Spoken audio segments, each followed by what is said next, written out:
नमस्कार नेताम जी। आज हम हैं राम विचार नेताम जी के साथ में। ये पहचान के मोहताज नहीं हैं।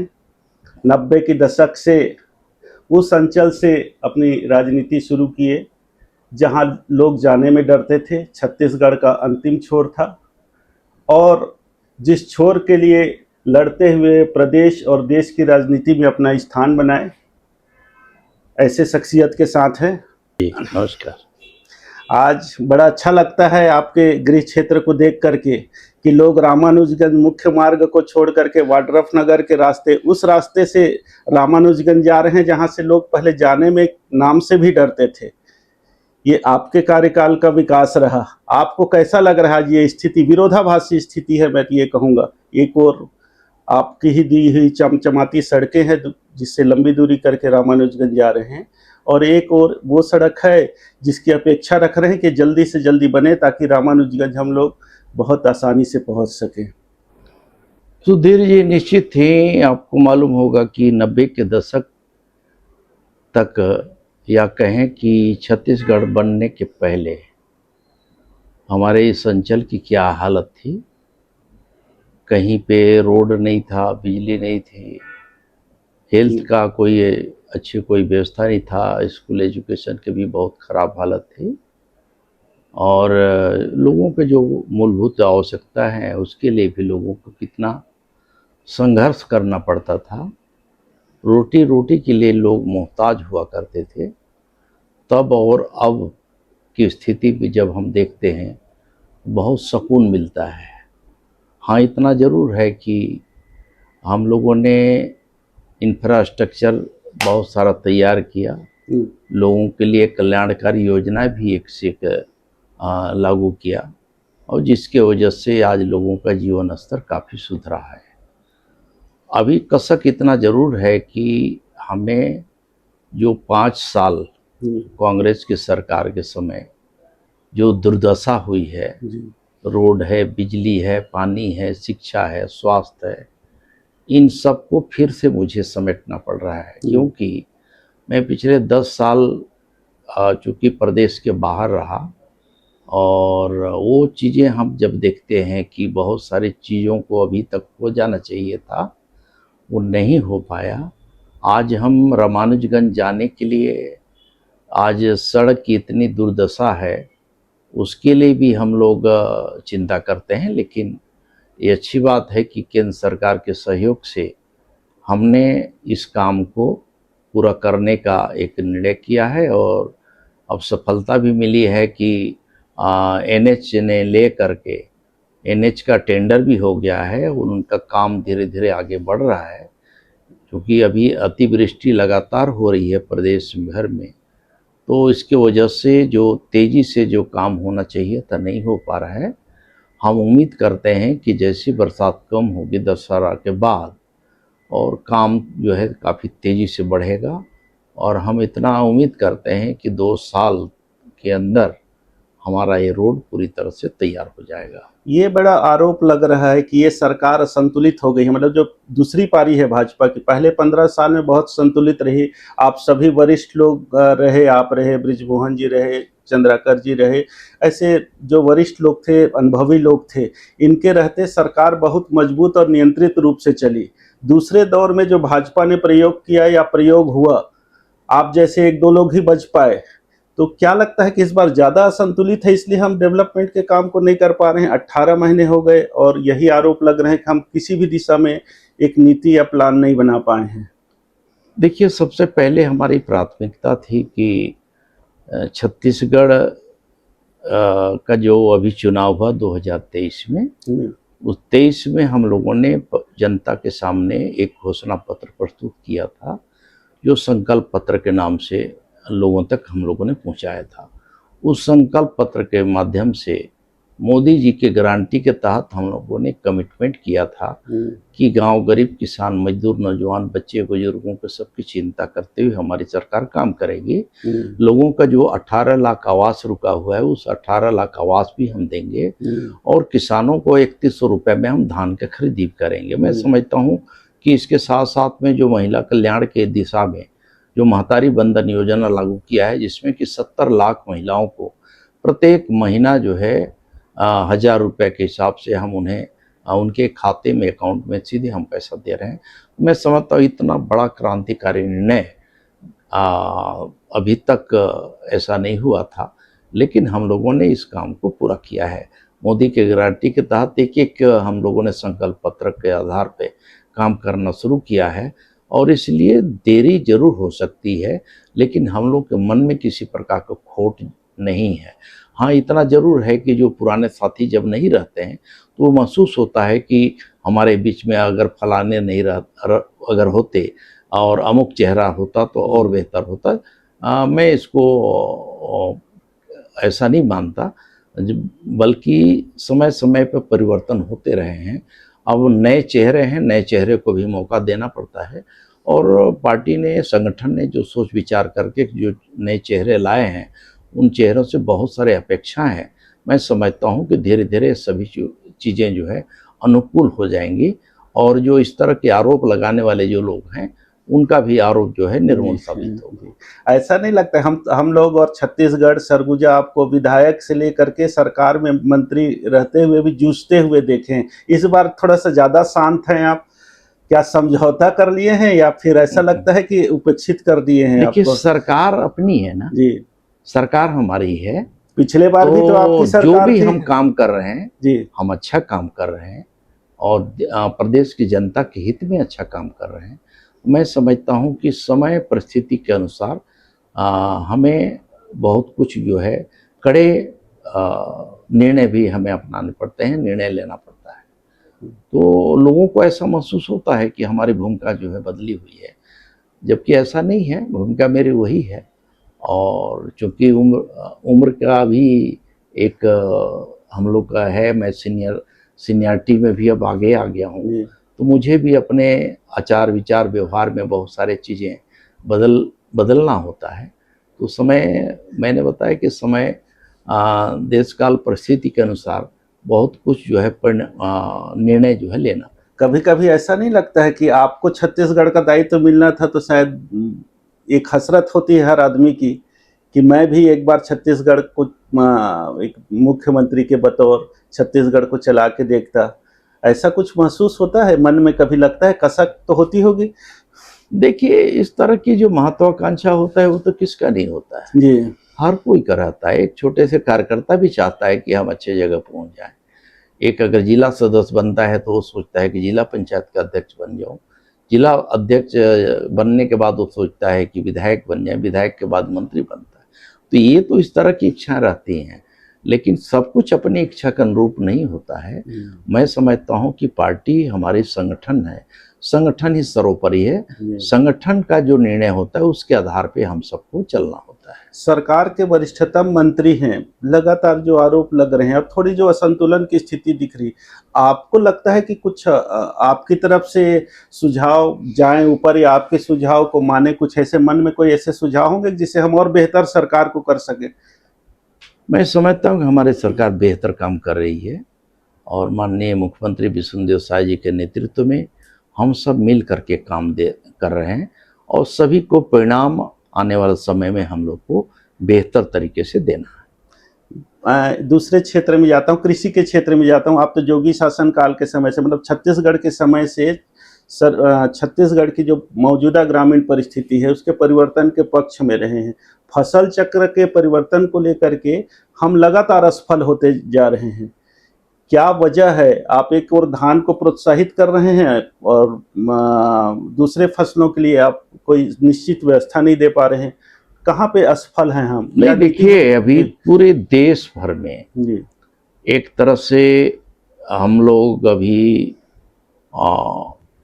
जो तिलहन के क्षेत्र में जी लोगों को कैसे प्रमोट करें, और मिलेट्स के जो खेती है, कोदो है, कुटकी है, ज्वार बाजरा है, मक्का है, इसका उत्पादन को हम कैसे बढ़ाएं।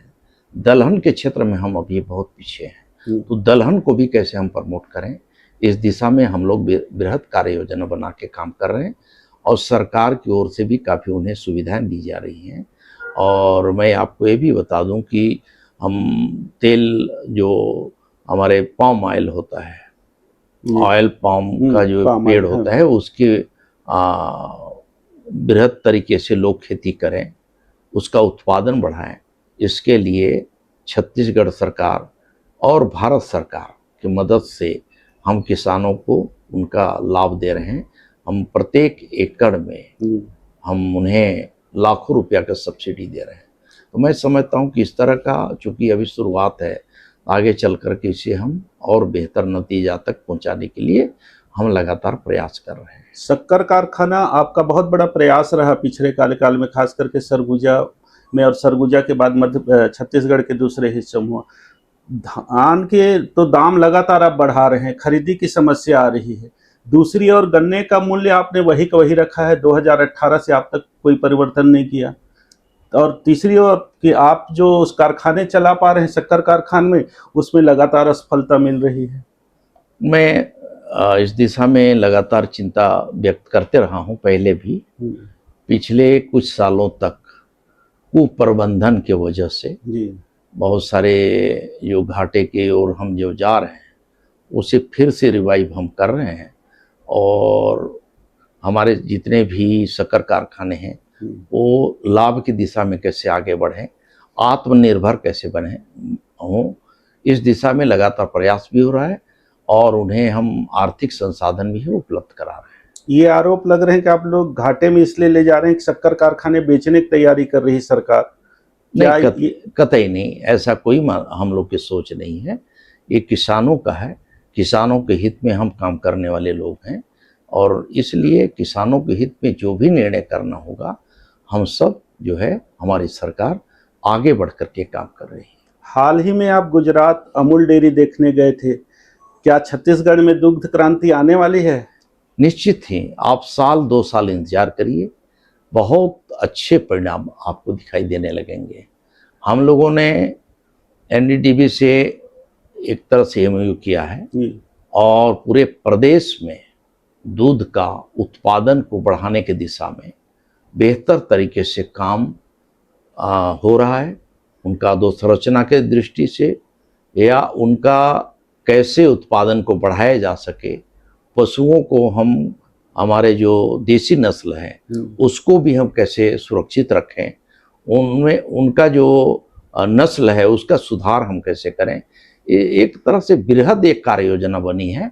उस बृहद कार्य योजना के आधार पर हम किसानों तक हम पहुंचने वाले हैं और किसानों को हम लोग अच्छे नस्ल के हम गाय भी उपलब्ध कराएंगे, जिससे कि उनका एक तरह से आर्थिक उन्नयन हो सके, सक्षम हो सके, आत्मनिर्भर हो सके। और साथ ही साथ जो हमारे इन क्षेत्रों में बड़ी तादाद में हमारे किसान भाई आज जो है धान की ओर उनका जो झुकाव बढ़ा है, धान पर जो निर्भरता हो गया है, उसे भी हम समझा रहे हैं कि आप सिर्फ जो है रासायनिक खादों को प्रयोग न करें बल्कि जैविक तरीके से खेती करें। जैविक खेती करेंगे तो आपका उससे डबल लाभ होगा, कई तरह की सुविधाएं मिलेंगी और हमारी जो धरती आज जहरीली होते जा रही है ज़मीनें, उससे भी हम बचा पाएंगे। और एक तरह से हम आज लोगों को जो उत्पादन कर रहे हैं, आज ऐसे ऐसे जो रासायनिक खाद का प्रयोग कर रहे हैं जिसके वजह से हमारे सेहत पर उसका बुरा असर पड़ रहा है। इन सब को देखते हुए हम सब का सोच यही है कि इस क्षेत्र में, जिले में या प्रदेश के विभिन्न क्षेत्रों में हमारे जैविक खेती करने वालों की संख्या बढ़े और उसके माध्यम से उनका आर्थिक उन्नयन हो सके। एक जिला एक फसल या एक क्लस्टर एक फसल वाली योजना का ऐलान की थी सरकार और इस पे अमल होता नहीं दिखाई दे रहा है। क्या आने वाले दिनों में इसको हम लोग देखेंगे कि नहीं? निश्चित ही इस दिशा में हम आगे बढ़ रहे हैं। हम लोग दलहन में, तिलहन में और हम ये कहें कि मिलेट्स के खेती में, इसमें भी हम आगे बढ़ रहे हैं। उन्हें बेहतर उत्पादन करने की दिशा में लगातार हमारे जितने भी अधिकारी हैं, कर्मचारी हैं, विभाग के लोग हैं, वो सब भी काम कर रहे हैं। उनको लोगों को समझाइश दे रहे हैं कि किस प्रकार से हमें खेती करनी है, किस प्रकार से मिलेट्स का उत्पादन को हमें बढ़ाना है और अपने दैनिक जीवन में कैसे उसको अपने लाना है। इस तरह का सोच हम लोग डेवलप कर रहे हैं। आपने देखा होगा कि पिछले मई जून में हमारा एक 12-15 दिन का कृषि विकसित संकल्प अभियान, हमारा विकसित कृषि संकल्प अभियान चला, जिसमें कि हमारे देश भर के जो वैज्ञानिक हैं, कृषि वैज्ञानिक हैं, उस विभाग से जुड़े हुए लोग हैं या प्रशासन के लोग हैं, जगह जगह जा कर के मेला लगाए हैं, लोगों के साथ गोष्ठियां की हैं। उसका एक सकारात्मक परिणाम आया है और कहीं ना कहीं इस ओर लोगों का मानस अब बन रहा है कि हमें जैविक खेती को आगे बढ़ना है, हमें आत्मनिर्भर कैसे बनना है, इस दिशा में लोग आज सोचने लगे हैं। ये किसानों की एक शिकायत है जैविक खेती को लेकर के। सरकार जैविक खेती के ऐलान तो कर रही, प्रोत्साहन भी कर रही, मगर संसाधन नहीं दे रही है। जैविक खेती को लेकर के न तो दवाइयां हैं मार्केट में, न उपलब्धता है। क्योंकि अभी शुरुआत है, देखिए शुरुआत है तो थोड़ा शुरुआत में कुछ अभी है, अव्यवस्थाएं हो सकती हैं, कमियां हो सकती हैं, लेकिन हमारे नियत साफ है। हम पूरी तरह से किसानों के हित में हम काम कर रहे हैं और इसलिए जो कमियां हो रही हैं उसको धीरे धीरे करके हम उसे दूर करेंगे। आपके पास अमले की कमी है, आंदोलन कर रहे हैं, हमारे पर बहुत ज्यादा अधिभार है, जो आपके ग्राउंड कर्मचारी हैं। दूसरा चीज, एक किसानों की एक शिकायत है कि आप हर चीज में डायरेक्ट बैंक ट्रांसफर का स्कीम रखे हैं। कृषि उपकरण में आज भी आप आश्रित रखे हुए हैं निगम के ऊपर में। क्या इसमें सुधार के लिए कोई प्रस्ताव या सुझाव आए हैं आपके पास में? नहीं, लगातार सुधार की दिशा में हम लोग काम कर रहे हैं। जहाँ तक किसानों को उपकरण की बात है, उसमें भी हम सब्सिडी दे रहे हैं। बहुत सारे सब्सिडी उसको दे करके किसानों को हम कहीं ना कहीं उनकी उत्पादन लागत को हम कम कर रहे हैं। उस दिशा में हमारा प्रयास हो रहा है। आपने देखा होगा कि हम जो किसानों को सब्सिडी बेस पे मशीनरी देते हैं, ट्रैक्टर देते हैं, रोटावेटर देते हैं, अन्य जो उपकरण दे रहे हैं या खाद बीज या किट दे रहे हैं, तो उसमें भी 40 से लेकर के 50% तक सब्सिडी बेस पे उन्हें उपलब्ध कराते हैं। तो मैं समझता हूँ कि एक बहुत बड़ा एक सहारा मिल रहा है।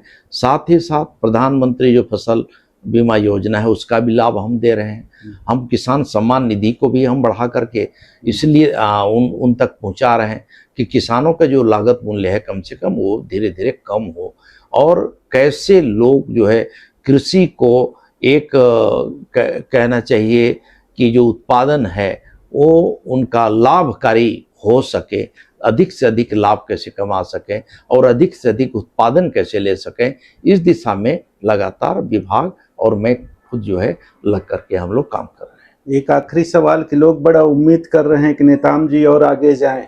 आपको क्या लगता है कि कृषि विभाग के साथ साथ में और कोई प्रदेश में ऐसा स्ट्रक्चरल चेंज करना चाहते हैं जिसमें आपकी काम करने की इच्छा हो?